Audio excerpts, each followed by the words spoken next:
అది కొనుక్కున్న భూములు. ప్రభుత్వమే రిజిస్ట్రేషన్ చేసింది, ప్రభుత్వమే మున్సిపాలిటీ అనుమతి ఇచ్చింది, ప్రభుత్వమే విద్యుత్ కనెక్షన్ ఇచ్చింది, ప్రభుత్వమే వాటర్ కనెక్షన్ ఇచ్చింది. వాళ్ళు ప్రతి సంవత్సరం ట్యాక్స్ కడతా ఉన్నారు. అటువంటి వాళ్ళను కూల్చేసేటువంటి కార్యక్రమం ఇవాళ ప్రభుత్వం మానుకోవాలన్నదే బీఆర్ఎస్ పార్టీ చెప్తా ఉంది. ఇందిరమ్మ రాజ్యం అంటే మరి గరీబీ హఠావ్ అంటారు, కానీ మీరేం చేస్తున్నారు? గరీబోంకో హఠావ్ అనే విధంగా ఇవాళ కాంగ్రెస్ పార్టీ పనిచేస్తూ ఉంది. మీరు పేదలకు కూడు గుడ్డ నీడ కల్పించాలని ఇందిరమ్మ చెప్తే, ఇందిరమ్మ రాజ్యం అని చెప్పుకునే మీరు పేదల యొక్క వాళ్ళ కూడును గూడును మీరు ఇవాళ దూరం చేసేటువంటి ప్రయత్నం ఏదైతే చేస్తున్నారో దాన్ని మానుకోవాల్సినటువంటి బాధ్యత ఇవాళ కాంగ్రెస్ పార్టీ మీద ఉంది. రాహుల్ గాంధీ గారు బుల్డోజ్ రాజ్యానికి మేము వ్యతిరేకమని, బుల్డోజ్ రాజ్యం పోవాలని గంభీరమైన ఉపన్యాసాలు రాహుల్ గాంధీ గారు ఇస్తూ ఉన్నారు. మరి ఇక్కడ ఈ తెలంగాణలో హైదరాబాద్లో బుల్డోజర్ రాజ్యమే నడుస్తూ ఉంది. రాహుల్ గాంధీ గారికి మేము విజ్ఞప్తి చేస్తూ ఉన్నాం, వెంటనే బుల్డోజ్ రాజ్యాన్ని ఆపండి, బలవంతపు కూల్చివేతలు ఆపండి. ఇలా రాష్ట్రంలో అనేక సమస్యలు ఉన్నాయి. రాష్ట్రంలో పేదలందరూ కూడా ఎన్నో ఇబ్బందులతో ఉన్నారు. రైతులకు ఇప్పటిదాకా రైతు బంధు డబ్బులు పడలేదని లక్షలాది మంది రైతులు ఎదురు చూస్తూ ఉన్నారు. ముఖ్యమంత్రి ఏమంటుండు? డబ్బులు లేవు రైతు బంధు వేయడానికి అంటున్నాడు. రుణమాఫీ చేయడానికి డబ్బులు లేవంటున్నాడు ముఖ్యమంత్రి గారు. 100 రోజుల్లో 4000 పెన్షన్ ఇస్తా అన్నాడు. 4000 పెన్షన్కు డబ్బులు లేవంటున్నాడు ముఖ్యమంత్రి గారు. మహిళలకు 2500 ఇస్తా 100 రోజుల్లో అని ప్రభుత్వంలోకి వచ్చావు. ఎప్పుడు ఇస్తావు 2500 అంటే డబ్బులు లేవని ముఖ్యమంత్రి గారు మాట్లాడుతున్నారు. ఎస్సీ ఎస్టీ బీసీ మైనారిటీ హాస్టళ్లలో పిల్లలకు అన్నం పెట్టడానికి 7 నెలల నుంచి మెస్ ఛార్జీలు లేవు. 7 నెలల నుంచి పేద పిల్లలకు, లక్షల మంది పేద విద్యార్థులకు అన్నం పెట్టడానికి డబ్బులు లేవంటావు, కానీ మూసీ సుందరీకరణకు 1,50,000 కోట్లు పెడతా అంటావా? నీ ప్రాధాన్యత ఏంది? పేద పిల్లలకు బుక్కెడు కడుపు నిండా అన్నం పెట్టి చదువు చెప్పడం నీ ప్రాధాన్యతనా?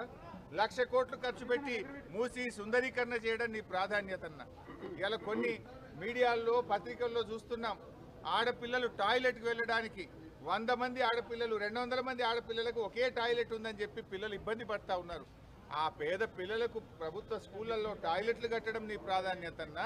1,00,000 కోట్లు పెట్టి మూసి సుందరీకరణ చేయడం నీ ప్రాధాన్యతన్నా? ఏది నీ ప్రాధాన్యత? నిన్న నేను సబితక్క గారు గాంధీ హాస్పిటల్ పోతే మందులు లేవు. మేము తెలుసుకుంటే ఏంటంటే సెంట్రల్ డ్రగ్ స్టోర్లో బిల్లులు చెల్లించక కంపెనీలు మందుల సప్లైని ప్రభుత్వానికి నిలిపివేశారు. రాష్ట్రమంతా కూడా ఈరోజు మలేరియా, డెంగ్యూ, వైరల్ ఫీవర్స్తో ప్రజలు బాధపడుతుంటే సర్కార్ దవాఖానాలలో గోళీలు లేవు. కేసీఆర్ కిట్ బంద్ చేసిండ్రు, న్యూట్రిషన్ కిట్ బంద్ చేసిండ్రు. ఏంది అంటే గవర్నమెంట్ డబ్బులు ఇస్తలేదు, కంపెనీలు మందులు సరఫరా చేయడం లేదు అంటున్నారు. పేద ప్రజలకు మందులకు గోళీలు లేవని చెప్తావు, కానీ 1,00,000 కోట్లు పెట్టి మూసి సుందరీకరణ చేస్తా అంటావు. అసలు నీ ప్రభుత్వం ఏం నడుపుతున్నావు? ఒక తుగ్లక్ ప్రభుత్వం లాగా అయిపోయింది, పిచ్చేవుడి చేతిలో రాయిలాగా అయిపోయింది. నీ ప్రాధాన్యత ఏంది? పేద ప్రజలకు మందులు ఇవ్వడం నీ ప్రాధాన్యతన్నా? పేద పిల్లలకు కడుపు నిండా అన్నం పెట్టడం నీ ప్రాధాన్యతన్నా? రైతులకు ఇచ్చిన మాట ప్రకారంగా 7,500 రైతు భరోసా ఇవ్వడం నీ ప్రాధాన్యతన్నా? 1,00,000 కోట్లు పెట్టి నువ్వు సుందరీకరణ చేయడం నీ ప్రాధాన్యతన్నా? ఏది నీ ప్రాధాన్యత? నువ్వు ఏం చెప్పి ప్రజలకు అధికారంలోకి వచ్చావు? ప్రజలకు ఇచ్చిన మాట ముందు నిలబెట్టుకో. సోనియా గాంధీ గారు తానే స్వయంగా హైదరాబాద్కి వచ్చి ప్రజలకు నేను మీ తల్లిగా హామీ ఇస్తున్నా అని ఇదే తుక్కుగూడలో మరి హామీ ఇచ్చారు. నేను అడుగుతా ఉన్న సోనియా గాంధీ గారిని, మీరు ప్రజలకు ఇచ్చిన హామీలు ముందు అమలు చేస్తారా?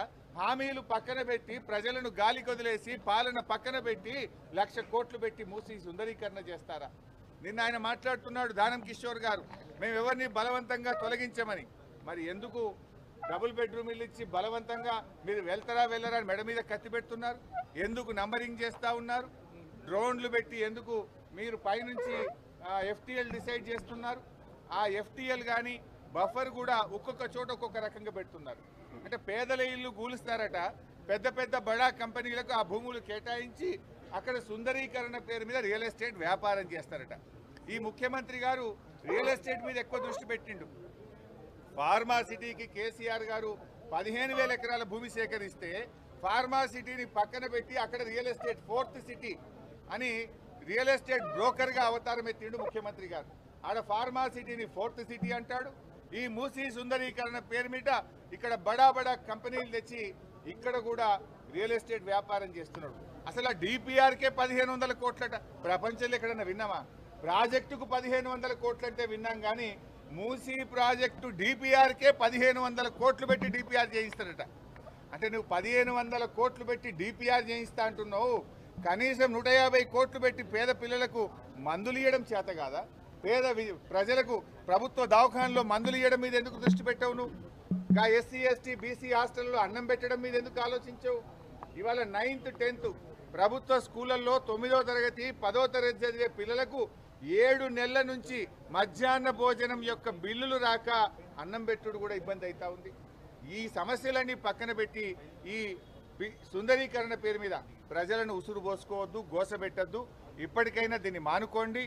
ప్రజలు స్వచ్ఛందంగా ఎవరైనా ముందుకొస్తే తీసుకోవాలి తప్ప బలవంతంగా పోయి మార్కింగులు చేసుడు, ప్రజల్ని ఇబ్బంది పెట్టే కార్యక్రమం చేయకండి. ఒకవేళ నువ్వు మూసి సుందరీకరణ చేయాలనుకుంటే ఉన్న దాంట్లో చేయి. మా ప్రభుత్వం ఉండగా 32 ఎస్టీపీలు ఆనాడు కేటీఆర్ గారు మున్సిపల్ మినిస్టర్గా 32 ఎస్టీపీలు కట్టి మూసీలోకి మురికి నీరు రాకుండా మేము ప్రారంభించాం కదా. అవి దాదాపు పూర్తవుతా ఉన్నాయి. ఇంకా కొంచెం బ్యాలెన్స్ వర్క్ ఉంది, దాన్ని పూర్తి చేయి. మూసీలో మురికి నీరు రాకుండా చేయి. మూసీలోకి ఇవాళ ఎక్కడి నుంచి గోదావరి నీరు తెస్తావు నువ్వు? కేసీఆర్ కట్టించిన కాళేశ్వరం ప్రాజెక్టు నుంచి మూసీకి నువ్వు మంచినీళ్ళు తెస్తా, గోదావరి నీళ్ళు తెస్తా అంటున్నావు. కాళేశ్వరం దండగంటావు, కాళేశ్వరం కూలిపోయిందంటావు. నేనేమంటాడు దానం కిషోర్? వారం రోజుల్లో టెండర్ పిలుస్తున్నాం, 5,000 కోట్లు శాంక్షన్ చేసినాం. మేము ఆ మూసీలోకి గోదావరి నీళ్లు తెస్తా అంటున్నాం. ఎక్కడికి వస్తాయి గోదావరి నీళ్ళు? కేసీఆర్ కట్టించిన కాళేశ్వరం ప్రాజెక్టుకి వెళ్ళి గోదావరి నీళ్ళు తెస్తా అంటున్నావు నువ్వు. కాళేశ్వరం కూలిపోయిందని మాట్లాడేది రేవంత్ రెడ్డి, కాళేశ్వరం నుంచి మూసీకి గోదావరి నీళ్లు తెస్తా అని చెప్పేది కూడా రేవంత్ రెడ్డి. నీది నోరా మోరా? మాట్లాడుతూ అర్థం పర్థం ఉండాలి. కాళేశ్వరం కూలైపోయిందంటావు, కాళేశ్వరంకి వెళ్ళి నీళ్ళు తెచ్చి గోదావరి నీళ్ళు మూసీలో వారిస్తా అంటావు.